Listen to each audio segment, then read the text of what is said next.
Magandang araw po sa inyong lahat mga guys. Ayan. At sa ating mga subscribers. Muli ako po si Kuya Kel at tawagin nyo na lang po kung Quiz Kel. Kasi yan po yung ating YouTube channel. Ayan. At ngayon po ay August 9, araw po ng Saturday. At meron po tayong pagkwekwentuhan or bibigyan ng konting pagtama o advice yan especially kay Kuya Bal. At siguro ay napapansin nyo mga guys ay simula nang nangyari yan ay meron kasing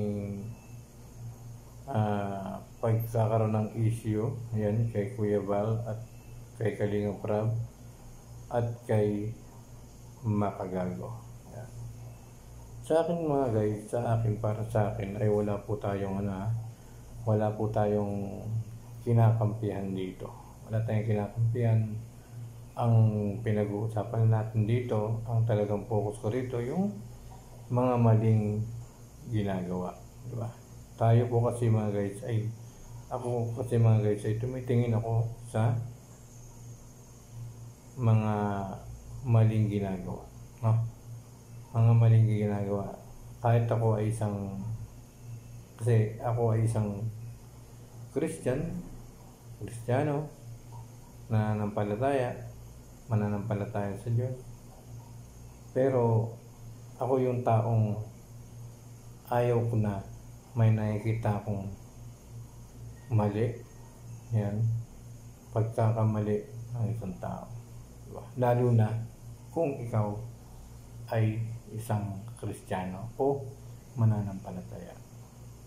Yan ang pinaka-ingatan dapat natin. Kung tayo ay isang mananampalataya, kahit na sinasabi nila na hindi naman tayo katulad ng Panginoon na 100%, no? Hindi po.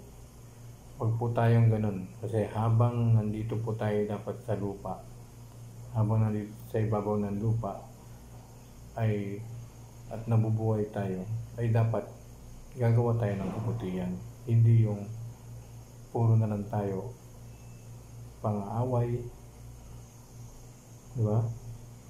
Pangbubuli sa ating mga kapwa, di ba? Dapat hindi po tayo gagawa ng mga mali. Ang gagawin natin habang nandito pa tayo sa ibabaw ng lupa ay puro kabutihan, diba? Lalo na kung ikaw ay isang mananampalataya. Kasi kaya ka tinawag ng mananampalataya kaya ka nga nagsisimba, kaya nga umati sa mga Christian, di ba? Kasi nga gusto mo magbago.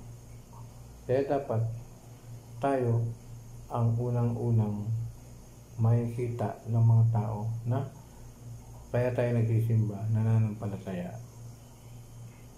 Dahil nais natin ipahatid sa mga tagapanood na gawin po natin ay magpakabuti tayo, di ba? Huwag tayo mag-aaway, huwag tayo makipag-away. Katulad ng pinost ni Kuya Bal, no? Kala ko kasi kay Kuya Bal ay isang pastor po yan. Kuya Bal ay totoong pastor po yan, Kuya Bal. At mga kaibigan yan ay mga pastor diyan sa Camarines, diyan po sa Bicol, Camarines Norte, no? Kaya sa aking palagay, sa aking isipan ay yung lahat kasi, yung mga mananampalataya, mga nakakilala sa Diyos, ay alam ko na dapat hindi na natin sinasabi mga ganyan, no? Kasi dapat maging huwaran tayo ng mga makakapanood natin, lalo na kung alam niyang isa kang mananampalataya o may ministry, diba? Nakikita natin sa Facebook ni Kuya Bal, Bal Santos Matubang Ministry. Diba? Ang ibig sabihin nun ay isa siyang mananampalataya. Isa siyang pastor. Kasi ministry. Diba? Ministro. Kaya lang, siyempre nakita ko yung kanyang post na inuutusan niya si Makagago na burahin niya yung mga content ni Makagago tungkol sa Matubang family, di ba? Yung buburahin niya yung mga video content. Okay na sana yun eh. Okay na sana yung mga guys. Kaya lang merong nakalagay sa baba na damay asawa at anak mo. Di ba? Napakapangit ng ganung ano. Pangit po yung mga binitawang salita ni Kuya Bal. Kuya Bal, pasensya ka na Kuya Bal kung na-content kita. Ito po ay isa lang paalala. Lalo na magkapananampalataya tayo. No? Kasi kaya nga tayo nananampalataya, di ba? Kaya tayo nagsisimba kasi gusto natin mag-aral ng mga mabubuting gawa, mabubuting salita para ipakita natin sa mga kapwa natin, sa mga tagapanood na tayong mga mananampalataya, na tayong mga Christian, born again, nakikinig ng salita ng Diyos, ay maaaring ipagmalaki ng mga tao, ng mga nanonood sa atin, ng mga nanonood sa iyo. Kaya dahan-dahan, payo ko lang sa iyo, Kuya Bal, no? Kaya si Makagago may kasalanan din naman. Kasalanan din siya. Siyempre, di ba, nagko-content siya na tungkol sa iyo, tungkol kay Kalinga Prab. Pero yan po ay sa larangan ng isang content creator. No? Content creator ka. Content creator si Makagago. Vlogger si Makagago. Vlogger po kayo, Kuya Bal. Charity vlogger kayo. Diba? Yung sa puso nyo ay mayroong pagtulong sa kapwa. Pero yung mga ganyang salita, lalo na kung ikaw ay isang ministeryo, mananampalataya sa Diyos. Yan po yung ating mga iiwasan na salita. Alam ko na ano ka lang kasi alam ko na kaya mo rin nasabi yan kasi yung anak mo ay binura yung post mo, di ba? Kasi nag-aalala lang ang iyong anak. Nag-aalala lang po ang iyong anak. Kasi nga, ministeryo ka, mananampalataya ka, pastor ka, at nakakilala ka sa Diyos. Yung mga anak mo ay nakakilala din niya sa Diyos. Kaya alam nila kung ano yung mga hindi mo dapat gawin. Pasensya ka na, Kuya Bal, ha? Sana huwag kang magagalit.